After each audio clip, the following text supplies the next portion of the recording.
Captain Lysander Karoth stood motionless on the bridge of the UES. Meridian's dawn, his weathered hands gripping the tactical display as crimson warning. Lights bathed the command center in an ominous glow. The massive colony ship, carrying 40,000 souls toward the Kepler 442 system, had become humanity's last hope after the devastating loss at Terra Nova. Now, that hope hung by the thinnest of threads as his sensors detected the approach of something that should have been impossible. "Captain," called out Tactical Officer Nia Voss, her voice steady despite the tremor in her fingers as she worked her console. "Long-range sensors are picking up massive displacement signatures.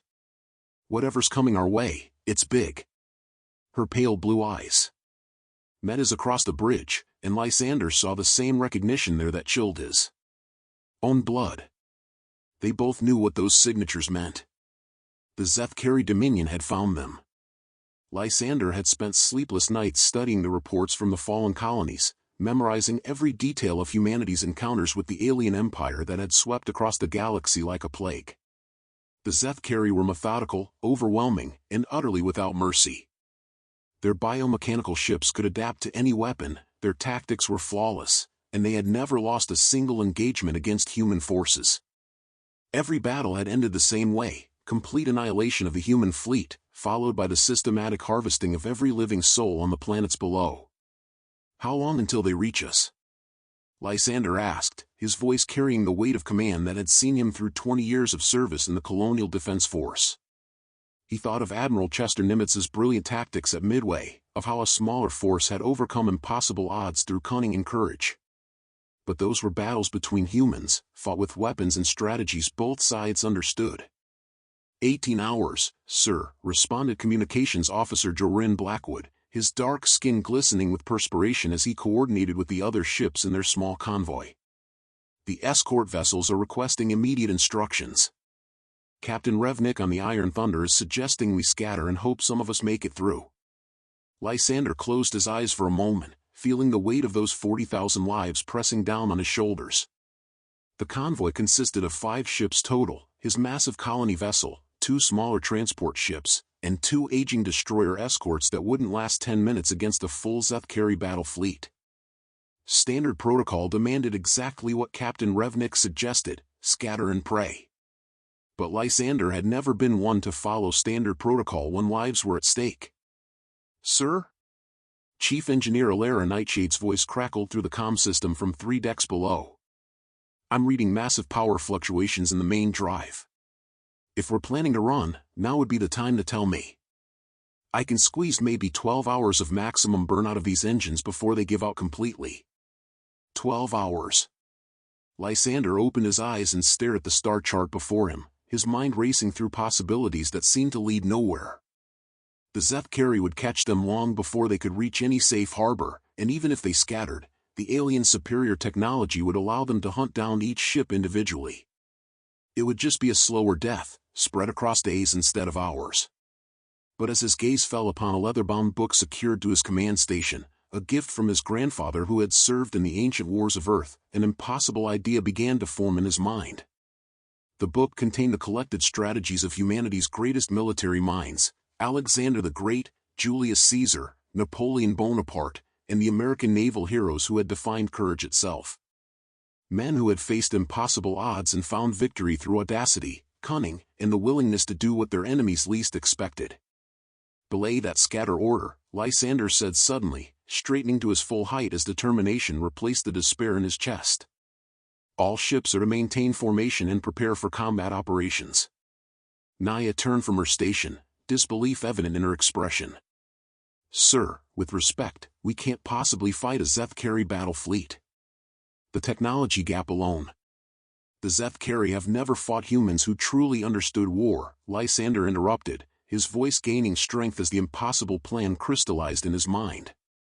"They've only encountered our modern forces, ships and captains trained to fight clean, technological battles. But humanity's greatest victories didn't come from superior technology, Officer Voss. They came from superior thinking." He moved to the central holographic display and began calling up historical files, his fingers dancing across the controls with newfound purpose. Images of ancient Earth battles filled the air around them: Cannae, Trafalgar, Gettysburg, Midway. Each one a testament to human ingenuity triumphing over superior force. "Signal all ships," Lysander commanded, his voice now carrying the iron certainty that had made him legendary among the colonial defense force. "We're going to show these aliens why humanity ruled the battlefields of Earth for 5,000 years before we ever reached the stars. And Jorin, I want you to open a channel to the colonial archives. I need everything we have on Horatio Nelson, John Paul Jones, and Oliver Hazard Perry." As his crew moved to carry out his orders, Lysander Koroth smiled grimly and opened his grandfather's book to a page he had memorized long ago. The words of Admiral David Farragut seemed to leap from the ancient paper: "Damn the torpedoes, full speed ahead." In 18 hours, the Zeth Carey would learn why those words had once struck terror into the hearts of humanity's enemies. Fleet Commander Zeth Kaler of the Dominion's 7th Extermination Armada gazed upon the tactical display with the cold satisfaction of a predator who had cornered its prey. His elongated cranium, adorned with the ceremonial biometal implants that marked his rank, reflected the pulsing lights of his command ship's neural interface as he absorbed the data streams flowing directly into his consciousness. The human convoy ahead represented nothing more than another routine cleansing operation, yet something about their formation struck him as peculiar. Analysis indicates the prey maintains combat formation rather than executing standard dispersal protocols, reported his tactical subordinate, Val Nash, her triple-jointed limbs manipulating the biomechanical controls with practiced efficiency. Their behavior deviates from established human response patterns by 94.7%. Zeth Kaler's secondary consciousness processed this information while his primary awareness continued studying the enemy formation. In 317 previous engagements against human forces, the response had been invariably predictable: immediate flight, desperate calls for reinforcement, or suicidal frontal assaults that accomplished nothing beyond hastening their inevitable destruction. The humans had proven themselves to be emotionally driven creatures, lacking the disciplined strategic thinking that had made the Dominion the galaxy's supreme power. "Perhaps their communication systems have failed," suggested navigation specialist Krikstar from his position near the gravitational sensors. Prey animals often exhibit paralysis behaviors when their pack coordination breaks down. The fleet commander dismissed this theory with a thought pulse that rippled through the ship's neural network. His armada consisted of 43 vessels, each one a triumph of biomechanical engineering that could adapt its weapons and defenses in real time to counter any threat. The smallest of his destroyers outgunned the humans' most powerful warship by orders of magnitude, and his flagship alone carried enough firepower to sterilize an entire star system. Even if the humans possessed some previously unknown technology, the mathematical impossibility of their victory remained absolute. Yet as the hours passed and his fleet closed the distance, Zeth Kaler found himself increasingly intrigued by the humans' behavior. Standard doctrine called for maintaining maximum sensor range until the final assault, but these particular prey had begun transmitting unusual data streams. His cryptographic analysis systems identified the transmissions as historical records, specifically detailing something the humans called naval warfare from their primitive pre-spaceflight era. "Commander," Val Nash reported, her voice carrying a note of confusion that was highly unusual for a Dominion officer. "The humans appear to be studying accounts of water-based combat between primitive vessels using chemical explosives and kinetic projectiles. The tactical relevance to modern space combat is non-existent." Zeth Kaler's interest sharpened as he accessed the intercepted data directly. The records spoke of battles fought on the surface of their homeworld's oceans, where primitive humans had maneuvered wooden and metal vessels in formations that seemed almost ritualistic in their precision. Names like Nelson, Perry, and Farragut appeared repeatedly, along with detailed accounts of something called crossing the T and breaking the line. The very concept of linear formations in three-dimensional space seemed to demonstrate the fundamental limitations of human strategic thinking. "Their captain appears to be one Lysander Koroth," Krikstar added, his analysis tentacles interfacing directly with the intelligence database. "Records indicate moderate tactical competence in previous engagements, but no exceptional capabilities that would explain current behavioral anomalies." The fleet commander allowed himself a moment of what humans might have called amusement. In his 2 centuries of service to the Dominion, he had witnessed the death throes of 17 different species, and many had exhibited similar desperate grasping at ancient traditions when faced with extinction. The humans were apparently seeking comfort in the military legends of their past, perhaps hoping that the spirits of their dead warriors would somehow provide salvation.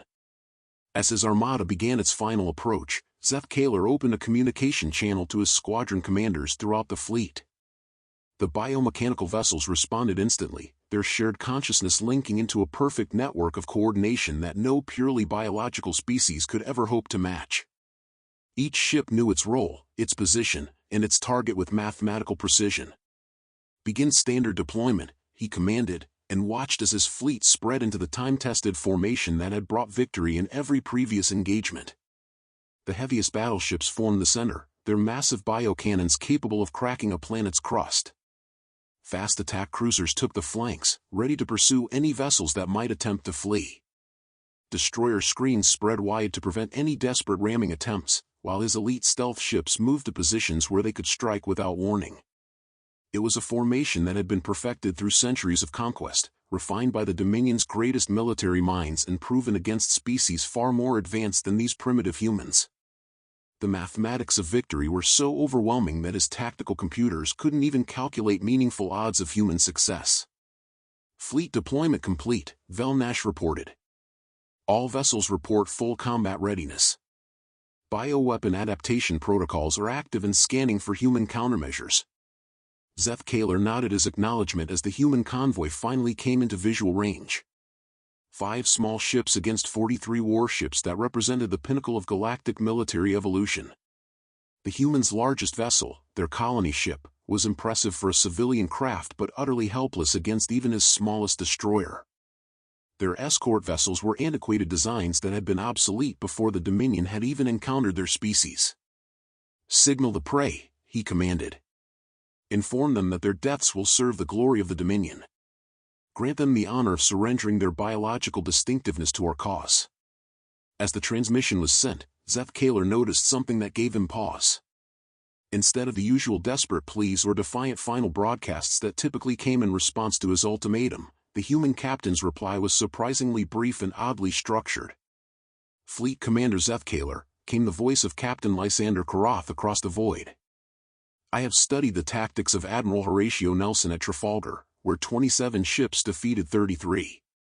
I have learned from Commodore Oliver Hazard Perry at Lake Erie, where impossible odds were overcome through courage and cunning. Today, you will discover why humanity has never truly been conquered." The transmission ended, leaving Zeth-Kalar staring at the tactical display with something approaching genuine curiosity. Perhaps this would prove more interesting than he had anticipated. Captain Lysander Karoth stood before the Central Command hologram, surrounded by the ghostly blue images of Earth's greatest naval commanders as if they were offering counsel from beyond the grave. The ancient tactics manual lay open beside him, its pages filled with hand-drawn diagrams that had guided humanity through its bloodiest and most decisive battles. For the first time in hours, the weight of impossible odds began to feel manageable as understanding flooded through his tactical mind. "Captain," Naya Voss called out, her voice tight with barely controlled anxiety. "The Zeth-Kalar fleet has completed their deployment. They're using their standard formation, heavy battleships in the center, fast cruisers on the flanks, destroyer screens forward. It's exactly the same pattern they used at Terra Nova and Proxima Station." Lysander nodded slowly, his eyes never leaving the tactical display. The alien formation was indeed magnificent in its mathematical precision, a testament to the Dominion's overwhelming technological superiority. But as he studied their deployment through the lens of ancient wisdom, he began to see something his enemy could never anticipate, the fatal flaw that had doomed every perfect formation throughout human history. "The same pattern," he murmured, remembering Admiral Nelson's words before Trafalgar, "the enemy's formation is too perfect." He turned to Chief Engineer Alara Nightshade's communication panel. "Alara, I need you to perform what's going to sound like a completely insane modification to our engines." Her voice crackled back immediately. "After 20 years serving under you, sir, I've learned that your insane ideas tend to work better than anyone else's sane ones. What do you need?" "I want you to rig our main drives to fail spectacularly in exactly 47 minutes. I'm talking about a cascade failure that will make it look like we're about to lose main power completely." Can you make it convincing enough to fool their sensors but recoverable enough to restore full power in under 90 seconds? The pause that followed stretched just long enough for Lysander to wonder if he'd finally asked the impossible. Then Alara's laughter echoed through the bridge. Sir, you're asking me to fake a warp core breach that nearly kills us all but doesn't actually kill us all.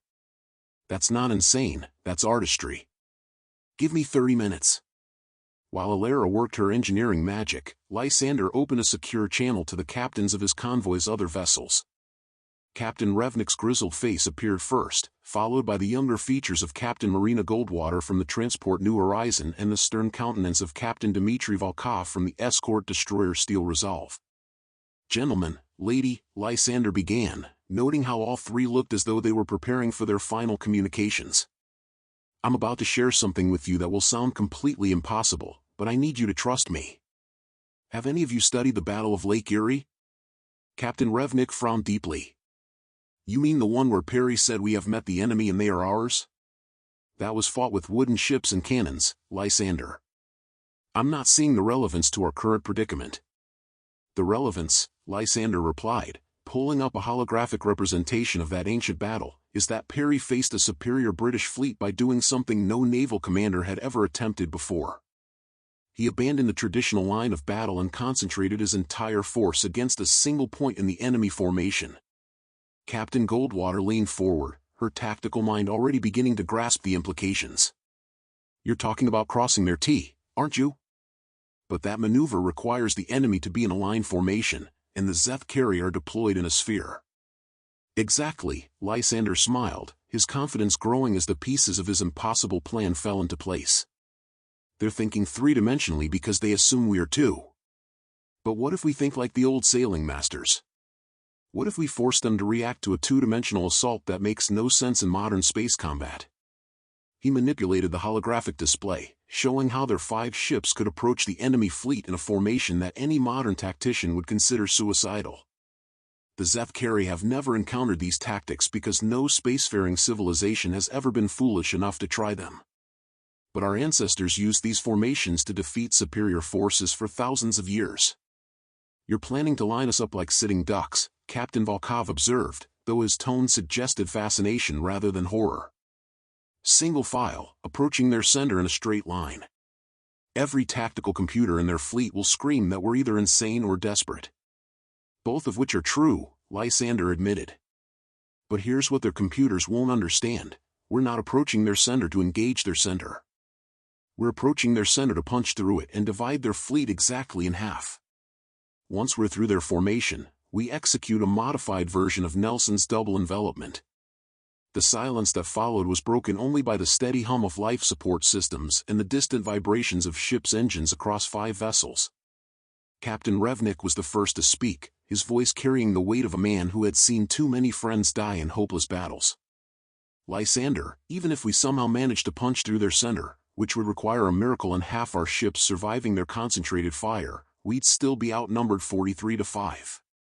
The mathematics of this engagement don't change just because we use pretty formations.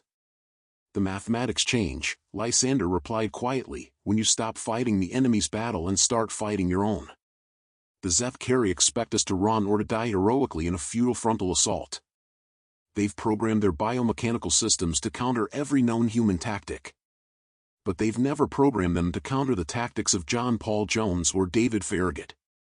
He activated another historical display, showing the Battle of Mobile Bay where Admiral Farragut had charged directly into a minefield because the alternative was certain defeat. Gentlemen, lady, we're not going to outfight them ship to ship. We're going to outthink them, outmaneuver them, and make them so confused by our apparent insanity that their perfect coordination breaks down. Captain Goldwater's eyes lit up with sudden understanding. You're counting on their technological superiority to work against them. Their ships are designed to adapt to threats, but they need time to analyze and counter new tactics. If we hit them with something completely outside their database, their adaptation protocols will lag behind our maneuvers, Lysander finished. For maybe 5 minutes, we'll be fighting aliens who are trying to understand why we're acting like 18th century sailing ships. And 5 minutes might be enough. Might be enough for what? Captain Volkov asked.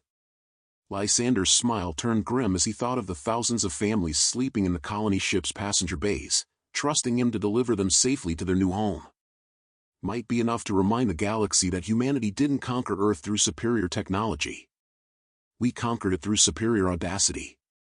As his fellow captains signed off to prepare their crews for the impossible battle ahead, Lysander Karoth opened his grandfather's book one final time.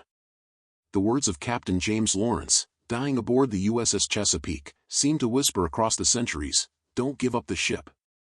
He wouldn't. Even if it killed him. As the Zeth Carey fleet closed to optimal firing range, Captain Lysander Karoth felt the weight of history settling upon his shoulders like an invisible mantle worn by every commander who had ever faced impossible odds. The bridge of the Meridian's dawn hummed with controlled tension as his crew executed preparations that would have seemed like madness to any conventional tactician. Yet as he watched his officers work with grim determination, Lysander knew he was witnessing something remarkable, the resurrection of warfare as art rather than mere science. "All ships report ready for Nelson formation," announced Jorin Blackwood, his communication systems crackling with encrypted transmissions between the 5 vessels of humanity's last hope. "Captain Revnick says his crew thinks we've all lost our minds, but they're locked and loaded for whatever comes next." "Good," Lysander replied, his eyes fixed on the tactical display where the Zeth Carey Armada continued its inexorable approach.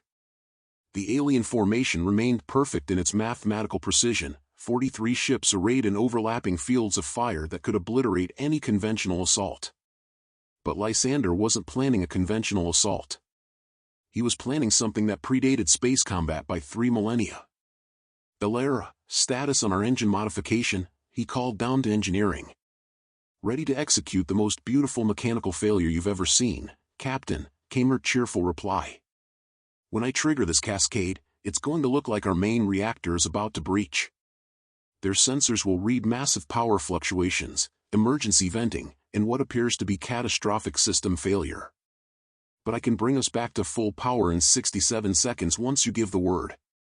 Naya Voss looked up from her tactical console, her face pale but determined.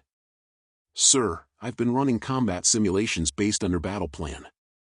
Even with the element of surprise, our chances of survival are..." She paused, searching for words that wouldn't sound like a death sentence. "Mathematically insignificant," Lysander finished for her. "I know, Naya. But mathematics have never accounted for the human spirit. At Salamis, Themistocles defeated a Persian fleet 3 times his size using nothing but cunning and courage. At Lepanto, Don Juan of Austria shattered the Ottoman navy by doing exactly what they least expected. Today, we're going to show the Zeth Carey why humanity's greatest victories have always come from our refusal to accept inevitable defeat." The captain moved to his command station and activated the ship-wide communication system. Throughout the massive colony vessel, 40,000 civilians were huddled in emergency shelters, trusting him with their lives and the future of human expansion into this sector of the galaxy. Their faith deserved his absolute best, even if his best seemed doomed to failure. "Attention all hands," he began, his voice carrying the calm authority that had made him legendary among the colonial defense force. "In 30 minutes, we will engage an enemy fleet that outnumbers us 8-1 and outguns us by orders of magnitude. By every rational analysis, we should surrender or flee. But we are not rational creatures, and we carry within us the legacy of every human warrior who ever faced impossible odds and chose to fight anyway." He paused, thinking of the names inscribed in his grandfather's book, the legends who had shaped human history through their willingness to risk everything for principles greater than their own survival. Our ancestors conquered Earth not because they were the strongest or the fastest or the most technologically advanced. They conquered it because they were the most stubborn, the most creative, and the most unwilling to accept that any enemy was truly invincible. Today, we honor that legacy. As Lysander closed the channel, he noticed that something had changed in the atmosphere of the bridge. The fear remained, only a fool wouldn't be afraid facing such odds, but it had been joined by something else. Determination. Pride. The peculiar human mixture of defiance and hope that had carried their species from the caves of Earth to the stars beyond. "Signal all ships," he commanded. "Execute formation Nelson." What followed would have horrified any modern naval tactician and baffled every tactical computer in the Zeth Carey fleet. The 5 human vessels, led by the massive colony ship Meridian's Dawn, began forming a single line ahead formation that had last been seen in serious combat during Earth's Napoleonic Wars. They arranged themselves in precise order, Meridian's Dawn leading, followed by the escort destroyer Steel Resolve, the transport New Horizon, the second destroyer Iron Thunder, and finally Captain Goldwater's transport bringing up the rear. Zeth Carey responses, confused, reported Naya Voss, monitoring the alien communications chatter. They're requesting tactical analysis updates from their command systems. I think we've broken their computers. Lysander smiled grimly as he watched the enemy fleet's formation begin to shift in response to his maneuver. The Zeth Carey were trying to adapt to a threat that made no sense in three-dimensional space combat, their perfect coordination starting to show the first hairline cracks of uncertainty. Phase 2, he announced. Elara, give us that beautiful catastrophic failure. Throughout the ship, emergency klaxons began blaring as Chief Engineer Nightshade triggered her carefully orchestrated disaster. Power fluctuations cascaded through the Meridian's Dawn systems, creating exactly the signature of a ship suffering catastrophic drive failure. To the Zeth Carey sensors, it would appear that the human flagship was about to suffer a reactor breach that would vaporize the entire convoy. Enemy fleet is repositioning, Naya reported, her voice tight with concentration. They're concentrating fire on our estimated blast radius. They think we're about to explode and take out our own ships. Perfect, Lysander breathed, watching as the Zeth Carey formation compressed inward, their ships clustering to avoid the expected explosion. They were thinking exactly like the technological supremacists they were, focusing on the mechanical failure rather than the strategic implications of the human formation. All ships, prepare for Phase 3, he commanded. We're about to show them why Nelson never lost a battle. As the human line continued its impossible approach toward the center of the enemy formation, Captain Lysander Karoth felt the presence of every naval commander who had ever staked everything on a single desperate gamble. Admiral Lee Sun-sin at Myongyang, where 13 ships had defeated a fleet of 300. Captain Ernest Evans at Samar, where destroyers had charged battleships and somehow emerged victorious. In 5 minutes, the Zeth Carey would learn that humanity's greatest weapon had never been their technology. It had been their utter refusal to accept that any battle was unwinnable. The moment of truth arrived with the suddenness of lightning splitting a clear sky. Captain Lysander Karoth watched as his line of 5 ships closed to point-blank range with the Zeth Carey center, their formation tight enough that the enemy's overlapping fields of fire should have vaporized them all within seconds. Instead, the alien fleet found itself faced with a tactical problem that had not existed in their collective consciousness since the Dominion's founding, an enemy that appeared to be committing elaborate suicide while maintaining perfect military discipline. Zeth Carey fleet is holding fire, reported Naya Voss, her voice carrying a note of amazed disbelief. They're waiting for us to explode.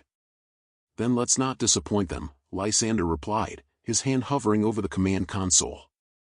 Elara, execute restoration in 3, 2, 1, mark. The Meridian's Dawn erupted back to life with a surge of power that lit up every sensor screen in the Zeth Carey fleet. What had appeared to be a dying ship suddenly revealed itself as a perfectly functional warship accelerating directly toward the center of their formation. But that shock was nothing compared to what happened next. All ships, execute crossing the T. Lysander roared into his communicator. The impossible happened with the precision of a symphony conducted by the ghost of Horatio Nelson himself. As the human line reached the exact center of the enemy formation, each ship executed a perfectly timed 90-degree turn to starboard, transforming their single-file approach into a broadside formation that could bring every weapon to bear on the aliens' flanks. It was a maneuver that belonged in the age of wooden ships and iron men, executed in the depths of space with the fury of humanity's last hope. Fleet Commander Zeth Kaler stared at his tactical display in something approaching amazement as the human ships unleashed a coordinated broadside that struck his formation exactly where it was weakest. The biomechanical vessels, designed to adapt to threats from any direction, found themselves caught in a crossfire that their programming had never anticipated. For the first time in 3 centuries of conquest, Zeth Carey ships were being destroyed by tactics that predated faster-than-light travel. Impossible, breathed Velnash from her tactical station. Their formation violates every principle of modern space combat. How are they achieving targeting solutions while maintaining such close spacing? The answer, had she been human, would have been simple: practice, desperation, and the accumulated wisdom of 10,000 years of human warfare. Captain Revnik's Iron Thunder and Captain Volkov's Steel Resolve fought like their namesakes, their upgraded weapon systems pouring concentrated fire into the alien formation while their captains maneuvered with a precision that spoke of countless hours studying the masters of naval warfare.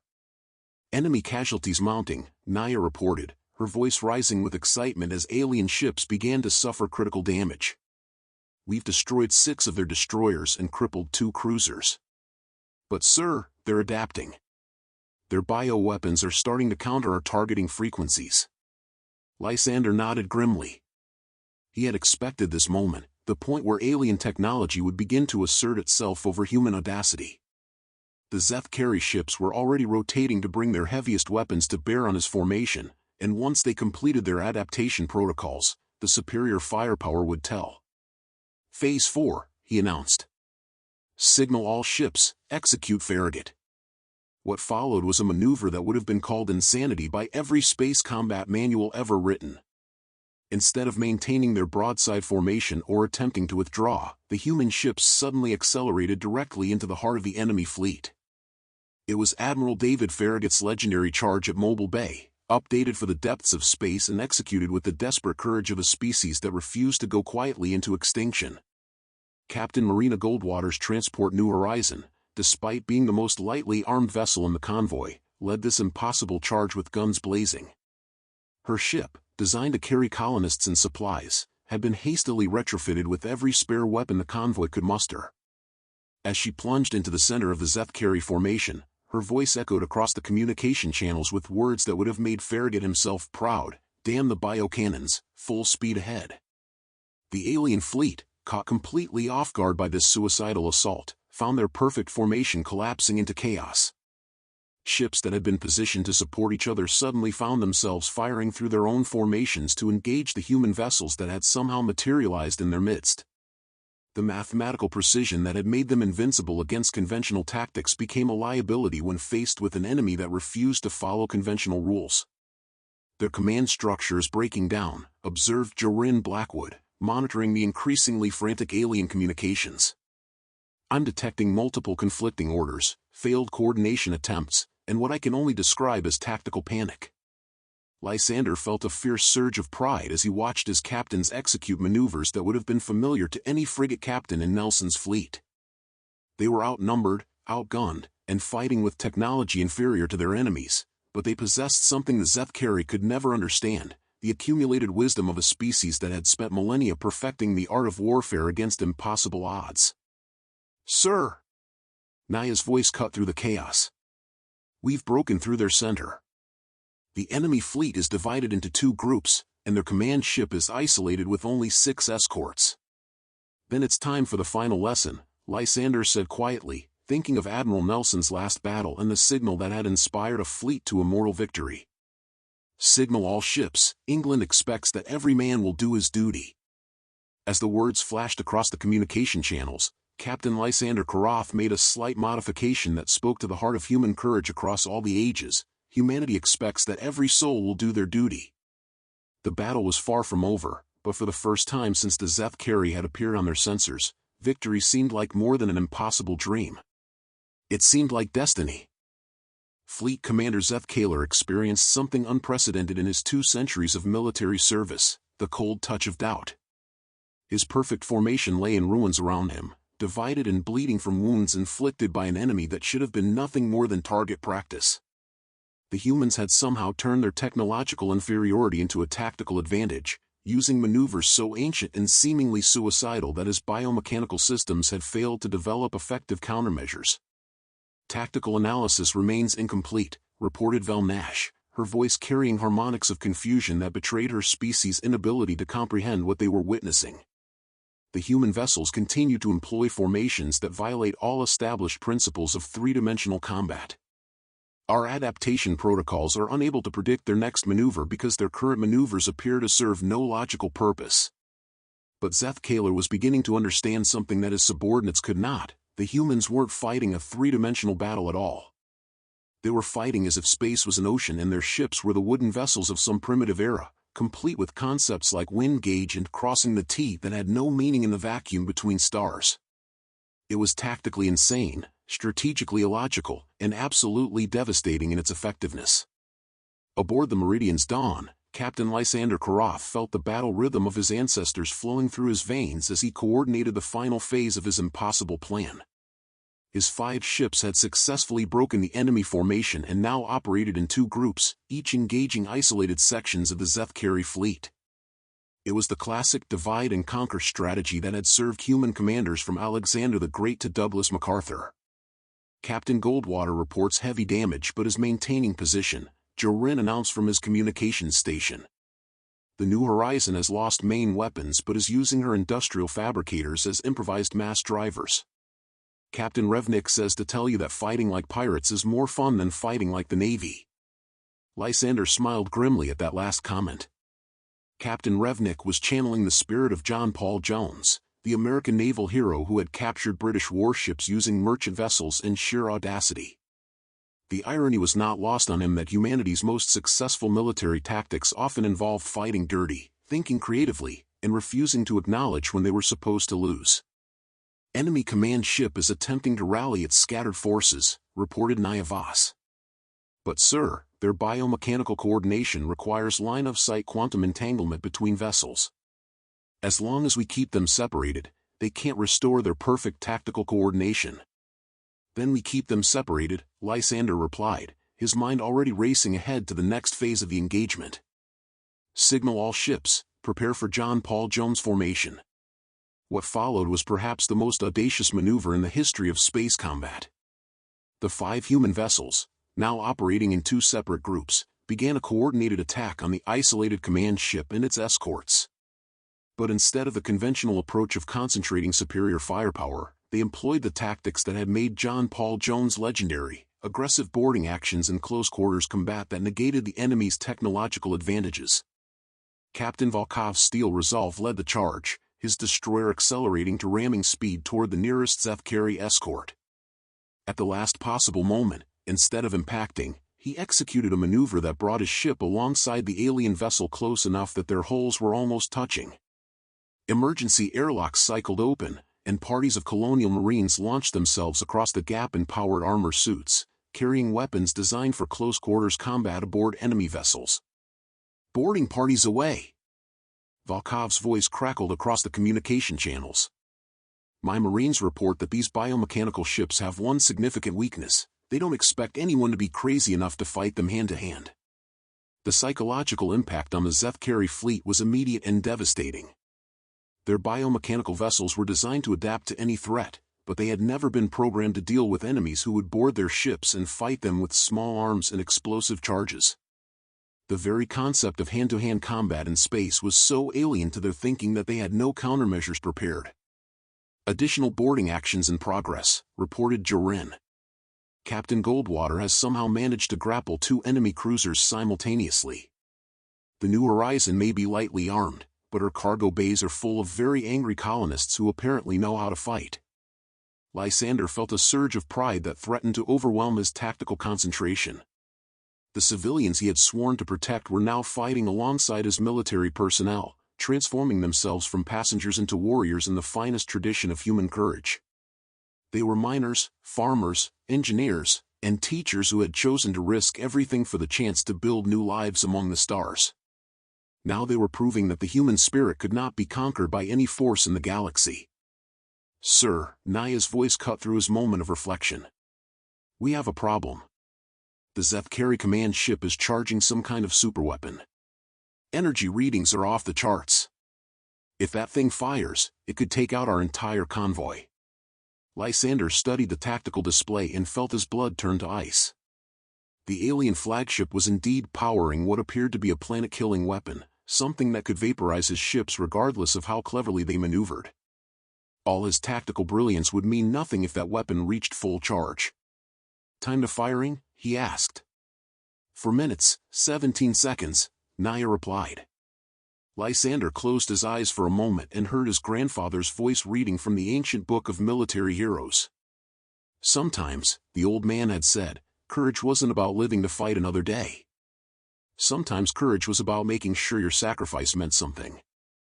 Signal the Meridian's Dawn to all ships, he commanded, his voice carrying the calm certainty of a man who had found his destiny.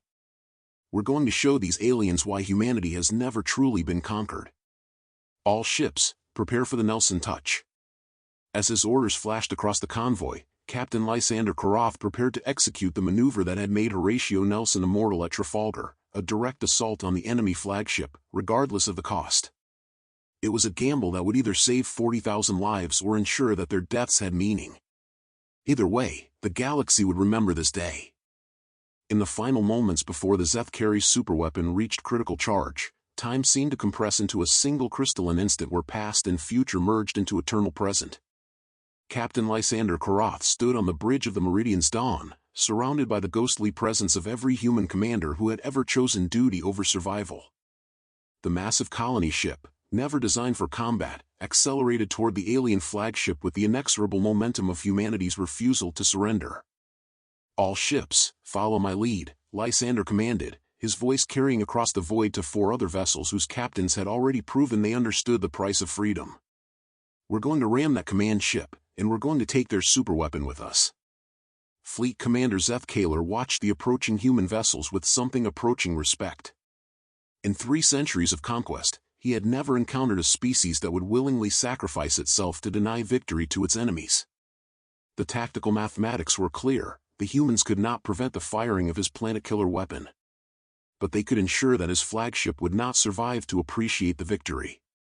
"Sir," Vel Nash reported, her voice carrying undertones of something the Zethkari language had no word for but humans would have recognized as admiration. "The prey vessels are accelerating beyond their structural safety limits. They appear to be singing." Indeed they were. Across the 5 ships of humanity's last convoy, voices were raised in an ancient song that had once echoed from the wooden walls of Nelson's ships at Trafalgar. The battle hymn of the Republic merged with Rule Britannia and Anchors Aweigh, creating a chorus of defiance that spoke to something deeper than tactics or technology. But as the human ships closed the final distance to their target, something extraordinary happened. The colonial miners and farmers who had volunteered for boarding actions aboard the captured Zethkari vessels had discovered something remarkable. The biomechanical systems that made the alien ships so adaptable also made them vulnerable to a very human form of warfare called sabotage. "Captain!" Jorin Blackwood's voice exploded across the communication channels. "The boarding parties have gained control of 6 enemy vessels. Chief Engineer Nightshade says the biomechanical systems can be convinced to target their own fleet if you understand their neural pathways." Lysander felt his heart surge with desperate hope as he realized what his people had accomplished. Through sheer human stubbornness and the kind of creative problem-solving that had carried their species from stone tools to star ships, they had turned the enemy's greatest strength into their greatest weakness. "All boarding parties, execute Nightshade Protocol," he commanded. "Turn their own weapons against them." What followed was a moment of perfect tactical poetry as 6 captured Zethkari warships suddenly opened fire on their own command vessel. The aliens' perfect coordination shattered completely as biomechanical systems, reprogrammed by human engineers who understood the value of thinking outside established parameters, began attacking targets their original programming would never have permitted. The superweapon's charging sequence stuttered and failed as its power conduits were severed by friendly fire. Fleet Commander Zeth Kaler, for the first time in his career, experienced the emotion humans called despair as he watched his invincible armada destroy itself under the guidance of an enemy that refused to accept the mathematical certainty of defeat. "Impossible," he whispered, but even as the word left his consciousness, he knew he was witnessing something that transcended mere possibility. He was seeing the human spirit in its full terrible glory, the willingness to achieve victory through means so unexpected, so creative, and so utterly contrary to established doctrine that no defense could be prepared against it. The battle that had begun with 43 alien ships facing 5 human vessels ended with 17 Zethkari ships in full retreat and 26 others either destroyed or captured. It was a victory that violated every principle of modern space combat, achieved through tactics older than faster-than-light travel and courage older than civilization itself. As the surviving enemy vessels fled into hyperspace, Captain Lysander Koroth stood among his cheering crew and felt the weight of an unexpected victory settling upon his shoulders. They had saved the convoy, preserved the hope of human expansion, and proven that technology alone could never guarantee triumph over the human spirit. But victory came with its own price. The steel resolve had been lost with all hands in the final assault, Captain Volkov and his crew dying as heroes in the finest tradition of naval warfare. The New Horizon was so badly damaged that she would require months of repairs before she could continue the journey to humanity's new home. Casualty reports coming in, Naya Voss announced, her voice heavy with the cost of their impossible triumph. We've lost 237 souls, sir. But 40,000 are still alive because of what we did here today.